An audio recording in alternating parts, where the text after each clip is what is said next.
आइए तो आज हम लोग बात करते हैं होने वाली हेयर प्रॉब्लम्स के बारे में।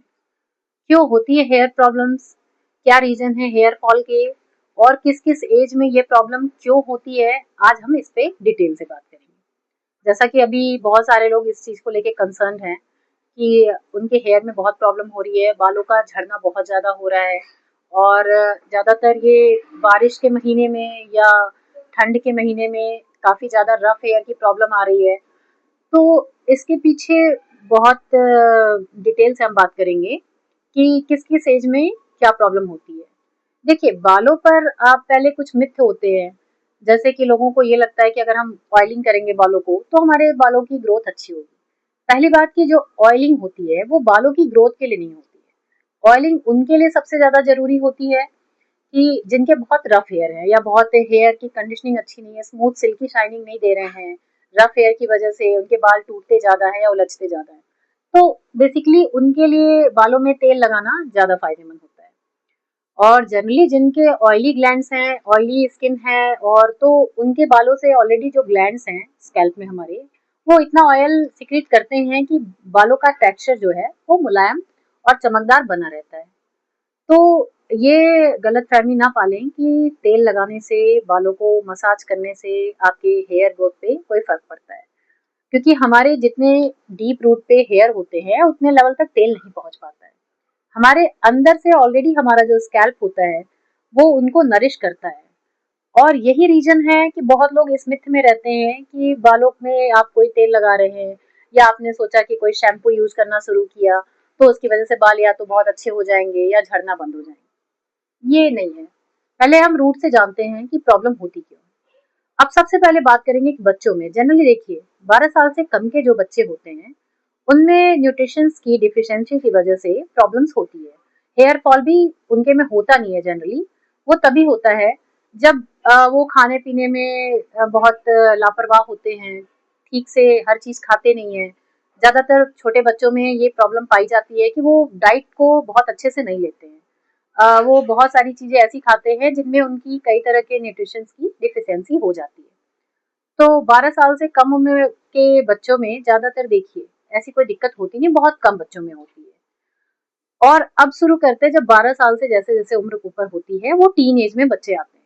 टीन एज में वो लड़के हों या लड़कियां हों, उनके कुछ हार्मोनल चेंजेस होते हैं जिसकी वजह से उनके साथ बालों का गिरना या चेहरे पर, स्किन पर पिंपल होना, एक्ने होना, ये सब उनके टीन एज में आते हैं। वो इसलिए होते हैं क्योंकि उस टाइम पे कुछ ऐसे हार्मोन्स आपके एक्टिव हो जाते हैं।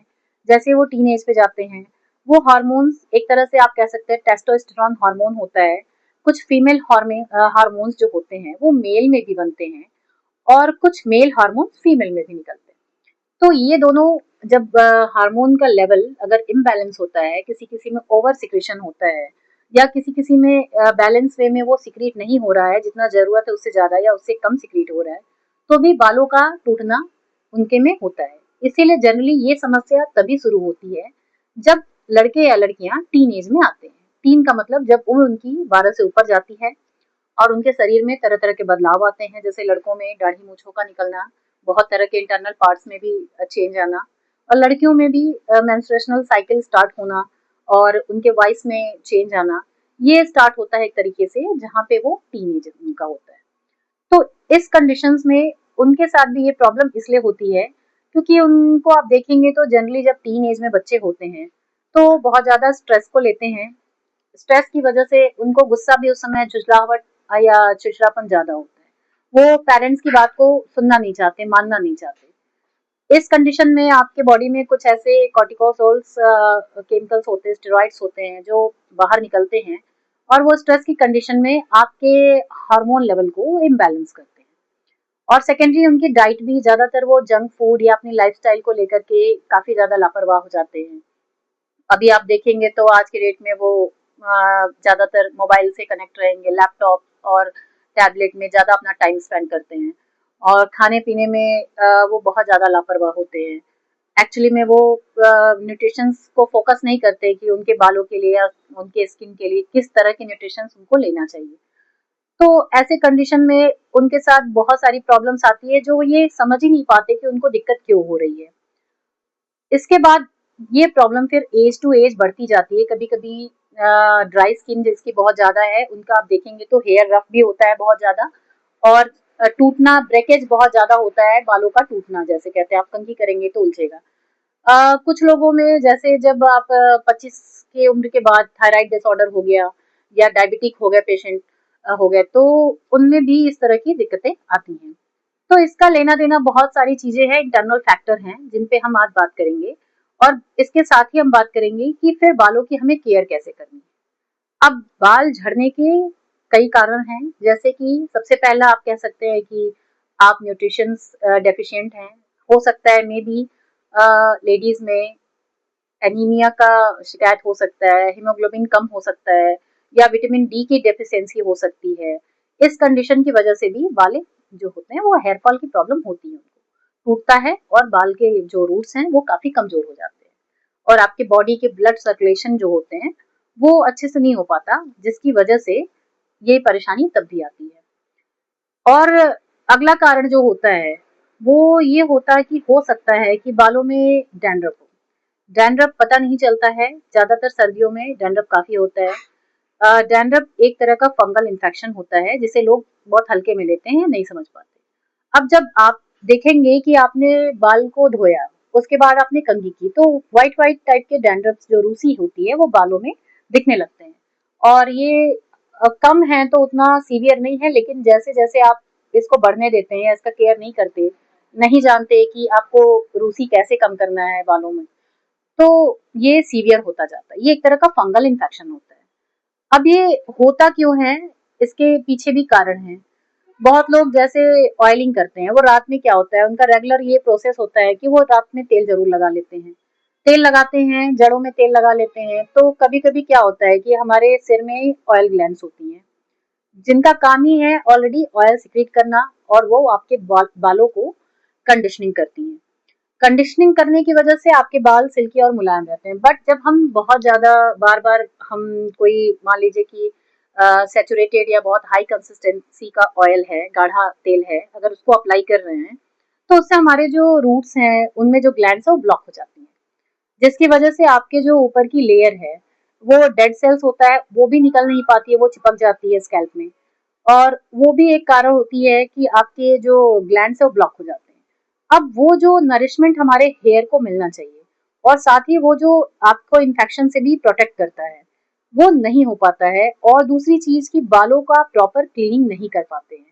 ऑयल कभी कभी इतना गाढ़ा या इस तरीके से यूज कर लेते हैं आप, रात भर वो सिर में रहने के बाद पूरी तरह से जब आप उसको सुबह शैम्पू कर रहे हैं तो वो मे बी पूरी तरह से हटता नहीं, तो वो भी एक कारण होता है कि स्कैल्प को आपके ब्लॉक कर देता है। तो इस वजह से फिर आपके रूट्स कमजोर होंगे, उनको प्रॉपर नरिशमेंट नहीं मिलेगा, और वो फिर टूटना स्टार्ट हो जाएंगे, बाल आपके गिरना शुरू हो जाएंगे। और इसके बाद फिर मैंने जैसा कि बताया कि डिफिशियंसी भी हो सकती है, और फिर हम बाकी अदर कारण ये है कि जैसे मैंने बताया थायराइड डिसऑर्डर हो सकता है, डायबिटिक हो सकता है पेशेंट में भी, वो उसके खाने पीने में वो कार्बोहाइड्रेट्स ज्यादा ले रहा है।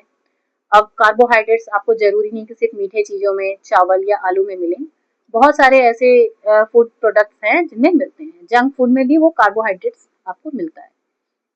तो ये सब प्रॉब्लम होती हैं जिनकी वजह से बालों का गिरना होता है। अब हम बात करते हैं कि फिर अगर आपके बालों में डैंड्रफ है तो उसको पहले कैसे हटाएं। डैंड्रफ को हटाने के लिए आपको जरूरी है कि आप पहले एंटी डैंड्रफ शैम्पू यूज करें। हाँ, बट जानकारी होनी चाहिए कि आपको शैम्पू कैसे और किस तरीके से इस्तेमाल करना है। इसमें हम ज्यादातर प्रेफर करते हैं कैटोकोनाजोल शैम्पू को। कैटाकोनाजोल शैम्पू जो होता है, बट उसे आपको रेगुलर यूज नहीं करना होता है।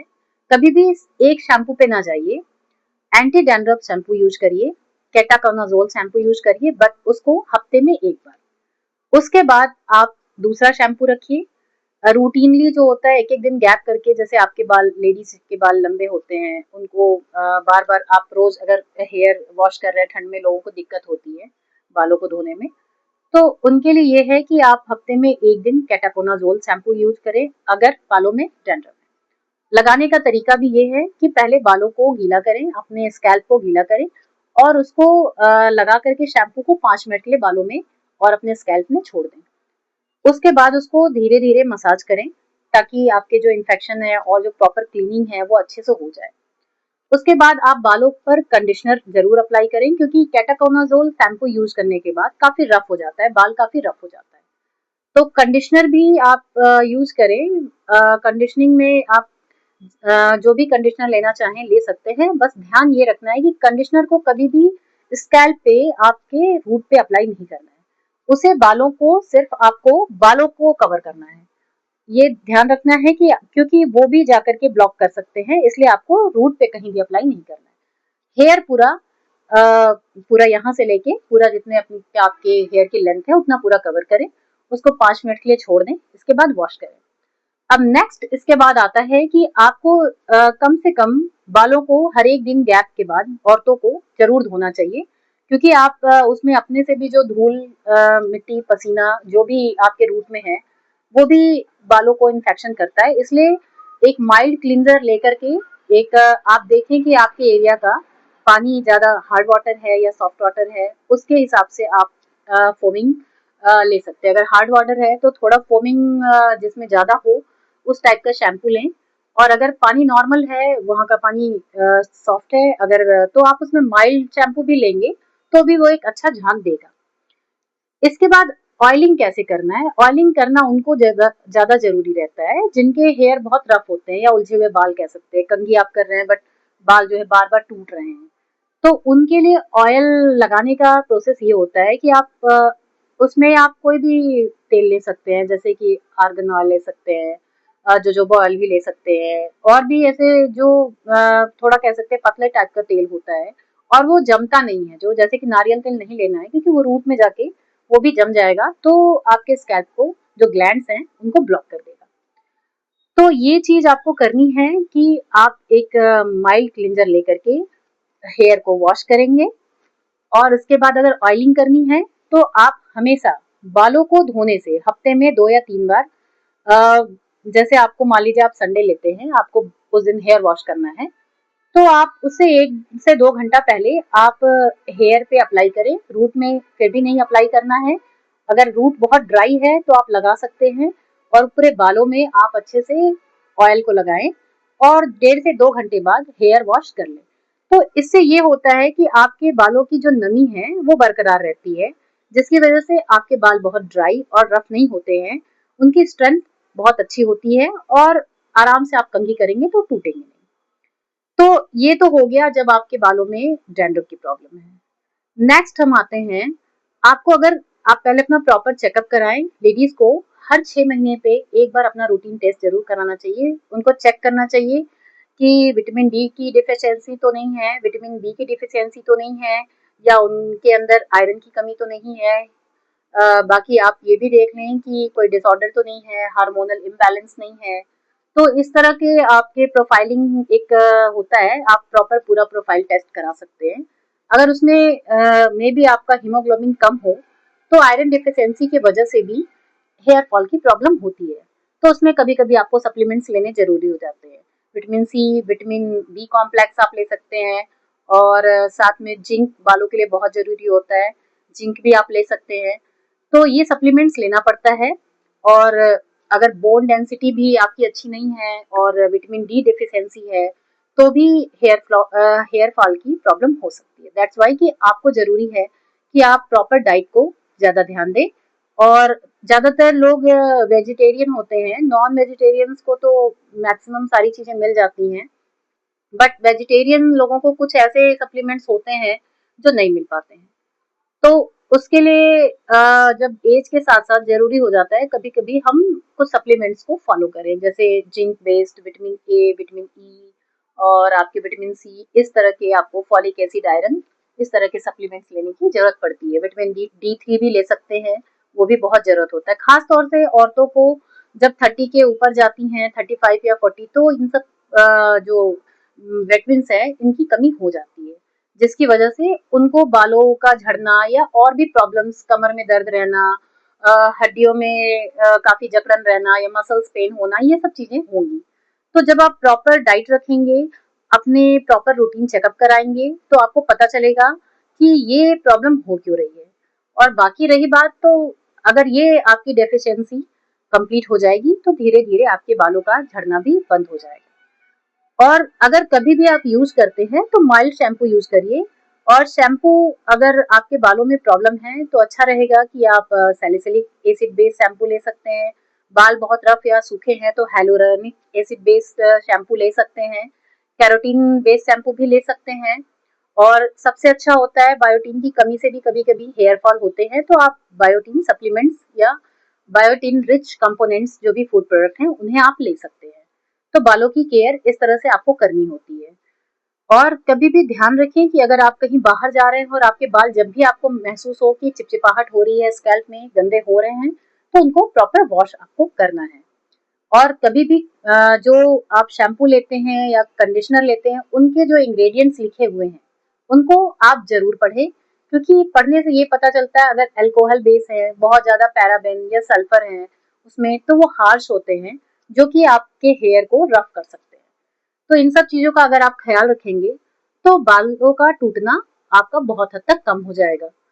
और ऐसा भी नहीं है कि बाल पूरी तरीके से आपके रुक जाएंगे, क्योंकि बाल्डनेस कई तरह की होती है। नॉर्मली एक दिन में आपके 40 to 50 हेयर फॉल होना वो नॉर्मल माना जाता है। लेकिन एक होता है कि आपका बाल्डनेस, जैसे पैटर्न, आप हेयर लॉस पैटर्न देखेंगे, मेंस में ज्यादातर ऐसा होता है कि आगे से बाल कम होने लगते हैं या तो ये पीछे से गंजापन होने लगता है। ये जेनेटिकली होता है और ये होगा, इसके लिए ये नहीं कह सकते कि इसका पूरा क्योर है। हाँ, लेकिन शुरू से अगर अलर्ट रहे या शुरू से कुछ ऐसे सॉल्यूशंस आते हैं, उनको अगर अप्लाई करें या प्रॉपर डाइट पे ध्यान दें तो जरूरी नहीं कि वो बाल्डनेस उनमें भी हो। और कभी कभी ऐसा होता है कि वो जो जीन्स होते हैं वो आपके फादर से ना आके आपके फैमिली के और भी लोगों से आ सकते हैं, तो वो जीन्स ना ट्रांसफर हुआ आपके में तो जरूरी नहीं कि आपके बाल वैसे ही हो जैसे आपके पिता के हैं या आपके दादा के हैं। और लेडीज में जो बाल्डनेस होता है वो एक हेयर लॉस पैटर्न होता है। आप देखेंगे बीच से अगर मांग निकालेंगे तो ये मांग उनकी धीरे धीरे चौड़ी होती जाती है। तो ये बाल्डनेस, तो ये ज्यादातर उन लोगों में भी होता है जिनको थायराइड डिसऑर्डर है या फिर जिनको डायबिटीज है। तो अगर आप अपना थायराइड लेवल बीच बीच में चेक कराते रहेंगे और उसको नॉर्मल रखेंगे और साथ में आप डायबिटीज को भी देखेंगे कि शुगर लेवल आपका कितना बढ़ा हुआ है और उसको कैसे कंट्रोल रखना है, तो वो जो है आपके हेयर ग्रो को बढ़ाने में मदद करेगा। तो इस तरीके की दिक्कतें बालों के साथ आती हैं और ये साथ में स्किन के साथ भी ये प्रॉब्लम आती है। तो हम कभी भी अपने अगर एक कहते हैं कि आप 20 के एज से ही या 20 से भी पहले अगर समझदारी दिखाएं, बैलेंस डाइट लें और प्रॉपर क्लीनिंग बालों की, चाहे स्किन की, चाहे किसी भी एरिया की, बॉडी की, अगर आप प्रॉपर क्लीनिंग करते हैं और प्रॉपर साफ सुथरे कपड़े पहनते हैं तो आपके बाकी शरीर के हिस्से में भी कोई प्रॉब्लम नहीं होगी। क्योंकि स्किन में आप भले से रोज नहा रहे हैं लेकिन आप कपड़े चेंज नहीं कर रहे हैं, कपड़े को ठीक से धो नहीं रहे हैं, उसको ठीक से धूप नहीं दिखा रहे हैं, तो भी स्किन प्रॉब्लम होगी। और अगर खाना पीना आपका ठीक से नहीं है तो हेयर प्रॉब्लम और चेहरे पर होने वाली परेशानियां होंगी। तो आ, आज के लिए इतना मैंने स्किन के बारे में और हेयर के बारे में आपको बता दिया है। बहुत लोगों का क्वेश्चन आ रहा था कि हेयर को कैसे रोका जाए हेयर गिरने से और कैसे बालों को नरिश किया जाए। तो इस पर बेस्ड मैंने ये वीडियो इसलिए आप लोगों के लिए बनाया था। आई होप कि आप लोगों के लिए काफ़ी हेल्पफुल हो।